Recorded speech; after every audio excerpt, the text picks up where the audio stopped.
لوگوں کی مجلسوں میں کلب سلب کے کپڑے پہن کر کے جاتا ہو، وہ اللہ کے دربار میں آ کر کے پلاسٹک کی ٹوپی میں نماز پڑھتا ہے۔ آپ اللہ کے دربار کو اتنا ایسا چھوٹا سمجھ لیا کہ آپ ایسے لباس میں اللہ کے سامنے کھڑے ہوں جس لباس کو پہن کر آپ لوگوں کے سامنے نہیں جا سکتے۔ ان ساری چیزوں کو مد نظر رکھتے ہوئے اب ہم اپنے معاشرے پر غور کرتے ہیں کہ ہم نے زیب و زینت کے لیے کون سی چیز اختیار کی ہے، اور جب ہم نماز کے لیے آتے ہیں تو ہمارے لیے حکم کیا تھا اور ہم اس حکم پر کتنا عمل کر رہے ہیں۔ اس لیے کہ نماز کے متعلق ہم لوگوں کو حکم تھا، اللہ تعالیٰ نے فرمایا یا بنی آدم خذوا زینتکم عند کل مسجد، کہ جب آپ مسجد کے اندر نماز کے لیے آؤ تو زیب و زینت اختیار کر کے آؤ، اور ایسے لباس کے اندر آپ کو مسجد میں آنا چاہیے کہ آپ اس لباس میں معزز لوگوں کی مجلس میں جانے کو اپنے لیے ناگوار محسوس نہ کریں۔ اب آپ دیکھیں انسان نماز کے لیے آتا ہے، جو میں نے کہا تھا کہ بڑے افسوس کے ساتھ کہنا پڑتا ہے، اب میں اس بات کے اوپر آیا ہوں۔ بڑے افسوس کے ساتھ ہم لوگ اپنے معاشرے میں یہ چیز دیکھ رہے ہیں کہ انسان ایسے لباس میں مسجد کے اندر نماز پڑھتا ہے، نماز کے لیے آتا ہے کہ جس لباس میں وہ دوسرے کے سامنے جانا پسند نہیں کر سکتا، اس لیے کہ کون ایسا آدمی ہوگا جو معاشرے کا بڑا اچھا خاصا آدمی ہے اور یہ سمجھا جاتا ہے کہ معاشرے کا معزز آدمی ہے، لیکن وہ معزز آدمی آ کر معاشرے کا جو اگر سوسائٹی میں اور لوگوں کے درمیان میں جاتا ہے تو اچھے خاصے کپڑے پہن کر کے جاتا ہے اور باقاعدہ کلب سلب میں ان کو کپڑے پہن کر کے وہ انسان جاتا ہے، لیکن جب مسجد کے اندر آتا ہے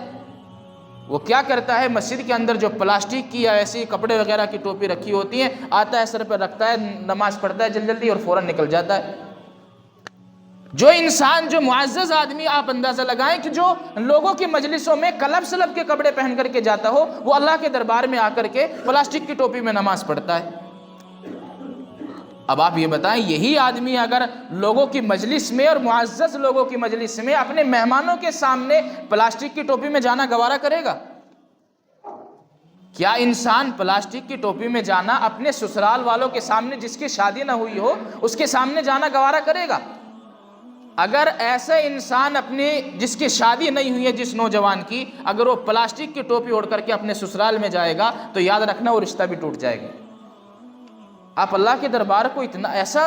چھوٹا سمجھ لیا کہ آپ ایسے لباس میں اللہ کے سامنے کھڑے ہوں جس لباس کو پہن کر آپ لوگوں کے سامنے نہیں جا سکتے۔ کیا آپ کی نماز قبول ہوگی؟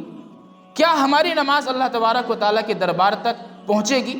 ظاہر سی بات یہ ہے کہ جس لباس کو ہم لوگوں کے سامنے نہیں پہن سکتے، پلاسٹک کی ٹوپی اگر ہم لوگوں کے سامنے نہیں پہن سکتے، تو پھر اللہ کے سامنے بھی آپ حضرات کو ہم کو پہننے کی اجازت نہیں۔ اور صاف یہ بات ذہن میں رکھیں کہ آپ انسان کے لیے ضروری یہ سمجھنا چاہیے کہ ٹوپی کو اپنے لباس کا جز بنانا چاہیے۔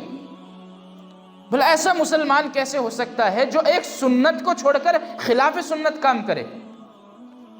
ٹوپی پہننا، امامہ باندھنا، یہ تو اللہ کے رسول صلی اللہ علیہ وسلم کی سنت ہے، اور اس سنت کے خلاف ہم کام کریں۔ ایک تو یہ کہ ٹوپی نہیں رکھتے، کپڑے کی ٹوپی جو اللہ کے رسول صلی اللہ علیہ وسلم سے ثابت ہے، اس پر جو ہم نے ٹوپی نہیں رکھی، ایک سنت تو ہم نے چھوڑی، لیکن مزید اس پر پلاسٹک کی ٹوپی اوڑھ کر کے نماز پڑھ لی تو یہ اور سنت کے خلاف کام کر دیا۔ تو ہم اور آپ تو ڈبل گناہ کے مستحق ہوں گے۔ ایک تو سنت چھوڑنے کی غلطی ہماری ہوگی اور دوسرے سنت کے خلاف کام کرنے کی غلطی ہماری ہوگی۔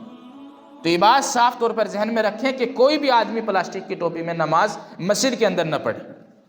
اور میں تو چاہتا ہوں کہ مسجد کی ٹوپی جو انسان پلاسٹک کی یہاں پر لا کر کے رکھتا ہے ان کو جلا دیا جائے، اور ہو سکتا ہے کہ نماز کے بعد میں جلا بھی دوں۔ اگر کوئی کچھ کہے گا تو پھر میں اس کا مقابلہ بھی کرنے کو تیار ہوں۔